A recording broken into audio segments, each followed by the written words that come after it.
war never changes. Oh look, shaving! Cool!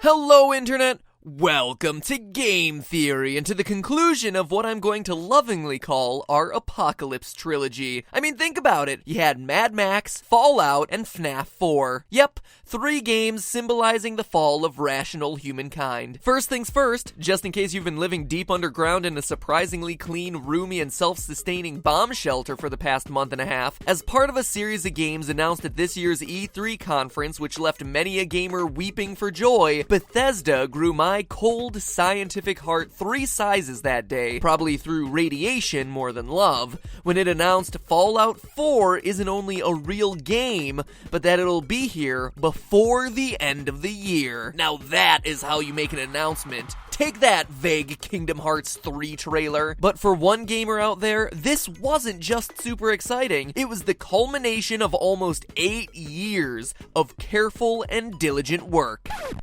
Sort of. In case you've never done yourself a favor and played the Fallout series before, the games take place in an alternate universe where, among other things, World War II never really ended, everyone is afraid of getting invaded by China, and in 2077, a nuclear war takes place which wipes out civilization as we know it. Humans that haven't mutated into deadly monsters or zombies live in small communities that dot the radioactive wasteland, and instead of printed money, people have taken to using discarded old bottle caps for currency. Knowing this, a little over a month ago, a clever Fallout superfan named Seth, who goes by Gator Machete Jr. on Imager so as not to get him confused with Gator Machete Sr., obviously, sent his collection of bottle caps to Bethesda. A whopping 2,240 caps, aka 11 pounds of bottle toppers, aka the remnants of an entire undergrad and master's degree worth of parties, all in the hopes of pre-ordering the game using the franchise's own currency. Shortly thereafter, employee Matt Grandstaff confirmed that Seth would indeed be receiving a copy of the game when it's released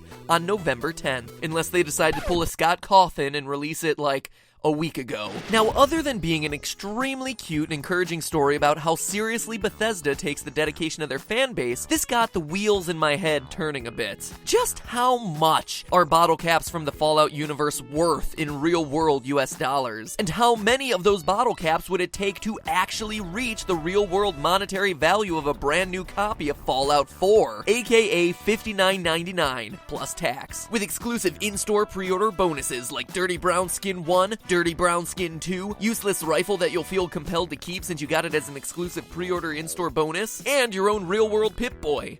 Okay, now that last one is actually pretty cool.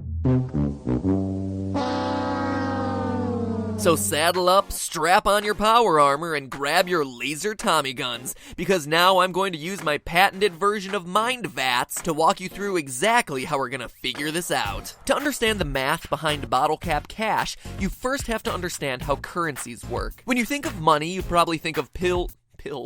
Okay. When you think of money, you probably think of bills and coins as having worth. But a bottle cap? It seems absurd, right? But really it's not. That piece of paper you hold in your hand is just as meaningless as a bottle cap. They're both useless objects. In fact, the bottle cap is probably more useful. The only difference, though, is that we've all agreed that the paper has some sort of greater symbolic value, and that the bottle cap is just trash. I mean, did you know that just a few years ago, dealers were using Tide detergent as an acceptable payment for drugs? Seriously, laundry detergent. The stuff that gets your whites whiter and brights brighter was the go-to currency for your heroin fix. Brings new meaning to the term money laundering. Am I right? Am I right? Alright. Or think about the classic example of cigarettes having value in prison. Currency is merely an agreement that some object, like a bottle cap or jug of Tide, or a set of objects, like a piece of paper and round chunks of metal, has value. Historically, these items were really just kind of an IOU. The bill that you held in your hand was backed by something. It represented some amount of a more valuable resource. Walk into the bank, hand over your money, and theoretically you could walk out with your rightful amount of that resource resource, most often gold and silver, which, it's also worth pointing out, are two metals that again are only valuable because we've all agreed they have value. Seriously, what are you really going to do with a big brick of gold? Bludgeon someone with it? Doorstop? Bicep curl? Today, though, most money is what's known as fiat money. No, not the savings that you've put away for your fancy Italian car. It's money that's not backed by anything. In the Fallout games, this isn't a problem because bottle caps are backed by another valuable resource, water. Water is the valuable resource in the post-apocalypse. Why bottle caps? Well, the reasoning behind bottle caps was that they're impossible to counterfeit. No bottle cap factories existed after the world ended. That also means that they're in limited supply, which preserves their value against inflation. A huge issue we discussed during our Economics of World of Warcraft episode. So what is the value of a bottle cap? Well, since we can't put a firm price on the value of water in the Fallout universe, we have to compare them to something that's generally considered to be a valuable resource across all of history, the aforementioned gold. In the Fallout New Vegas add-on Dead Money, you can collect 37 gold bars during the heist of the Century's mission. Each one can be sold at an optimum value of 10,539 caps. This also tells us that gold is a good standard to compare against because this is one of the highest valued items in the game, meaning that even in the post-apocalypse, gold is still something that people value. Now, the carry weight of each of these bars is 35 pounds, so all we need to do to figure out the value of that gold is convert it to bottle caps and we have our answer. To begin, the value of gold is most often measured in ounces, but not ounces like Americans know them, where there are 16 per pound, rather troy ounces, a unit of mass specifically for gold and other precious metals and gemstones. A troy ounce is actually heavier than the United States ounce, which isn't even its official name. Technically, US ounces are called avoirdupois ounces, but just saying that word makes me feel pretentious, so let's move on. Doing the conversion, a 35-pound gold brick is actually 510 troy ounces. But that's not all. We also have to consider how pure the gold is. Loyal theorists will remember when we calculated the cost of Minecraft diamond armor using the 4 C's of gemstones. One of those C's stood for carat, or weight of the diamond. Gold is also measured in carats, but this time with a K, a word originating from the carob beans that old merchants used to use to weigh gold. Carob with a C, not a K. And carat with a K now measures gold purity, not weight like carat with a C, despite it originally being inspired by a measure of weight.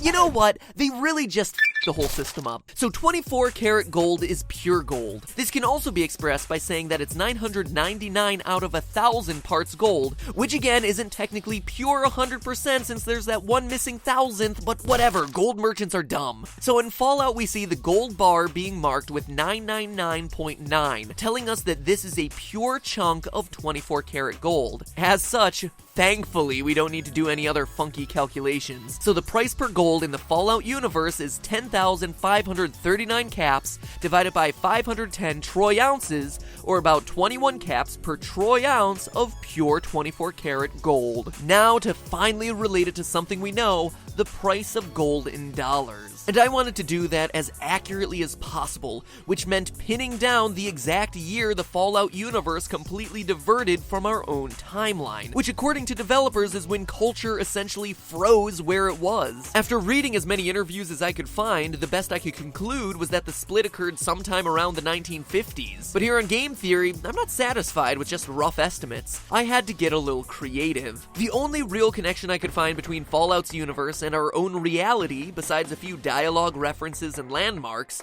was the music that plays on your in-game radio on the various stations you pick up on your Pip-Boy. So I organized all the real-world songs into a list, and after checking the original release dates of each recording, the most recent song on either of the game's soundtracks was a cover of the classic song Blue Moon by Frank Sinatra, which plays on Radio New Vegas in Fallout New Vegas and places the timeline split a little later than I expected, squarely in 1961, more specifically January 3rd. So, armed with a date, some gold, and a fistful of bottle caps, we can finally reach our conclusion. In 1961, the cost of gold was about $35 per troy ounce. That would mean each bottle cap would be worth $1.67. Wow, that's surprisingly expensive, actually. Those are some valuable caps. In other words, Gator Machete Jr., by paying 2,240 caps, you technically overpaid by $3,680.80. Whew. Hope you get plenty of play hours out of that one. In the words of an old-timey person from 1961, "You kid, you got a bum steer." But that's just talking about 1960s money. How about in today's economy? How does this all translate to 2015 dollars? Well, gold nowadays runs for the astronomical $1,095 per troy ounce. Oh, what a difference 50 years can make, right? And you can see where this is going. Gator Machete Jr., you got hosed. At those prices, each individual bottle cap would be worth $52. You practically could have bought the full Pip-Boy edition with 2 measly caps. But by handing over all 2,240 of the bottle caps in your collection, in the world of Fallout, you actually paid, get this, $116,480. Hopefully Bethesda throws in some DLC for you, buddy.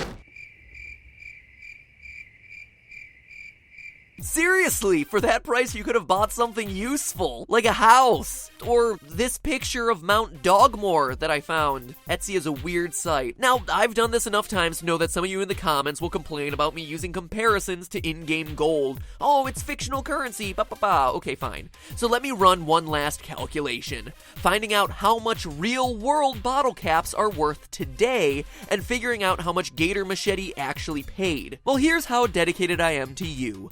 I got in contact with Crown Holdings, the company who originally founded Crown Cap Enclosures, the bottle caps you see featured in the games, and asked about the composition of bottle caps made by the company in 1961. A very helpful woman named Sheila informed me that at the time, caps were made from 100% carbon steel. From more research, I found that a single steel bottle cap weighs between 160 and 190 milligrams, or about 0.005 pounds. To calculate out the current monetary value of a single bottle cap, I went to a website I absolutely love called Quandle, which is basically a search engine for numerical data, which, yes, I recognize makes me sound incredibly nerdy, and check the current market price of steel, which as of June 11th, 2015 is about $100 per metric ton, or approximately 2,204 pounds. 1 metric ton is equal to 1 billion milligrams, so just in case you're having trouble doing the math in your head, just divide that by the weight of one bottle cap, which averages out to be 175 milligrams,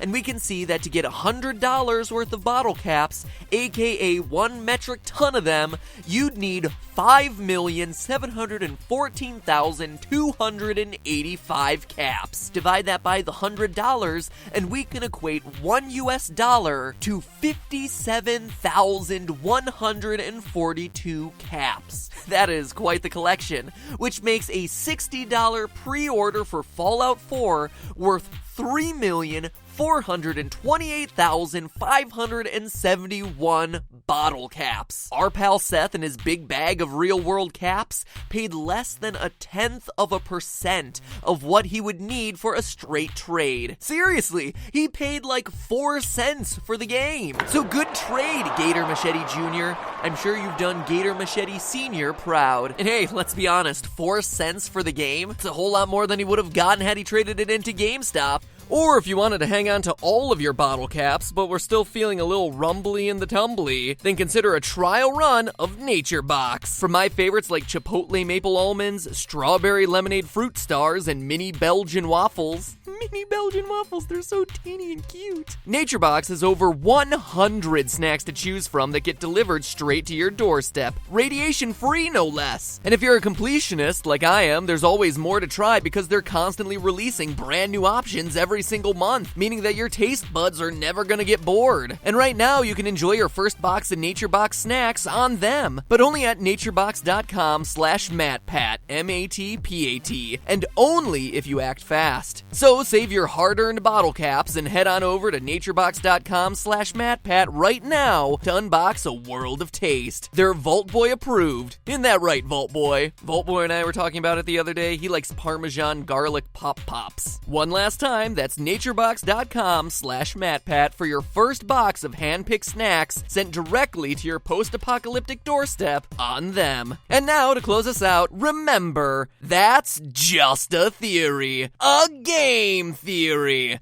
Thanks for watching. And by the way, want more Fallout action? Click here for my theory on the science of how you could survive a headshot as depicted in Fallout New Vegas. Or maybe you're in the mood for some other post-apocalyptic theorizing. Get a preview of the new Mad Max game and my theory on how to survive the carpocalypse and repopulate the world in your image by clicking right here. Now, if you'll excuse me, I've got one final date with FNAF. And this peanut butter nom nom. Nom nom nom nom nom.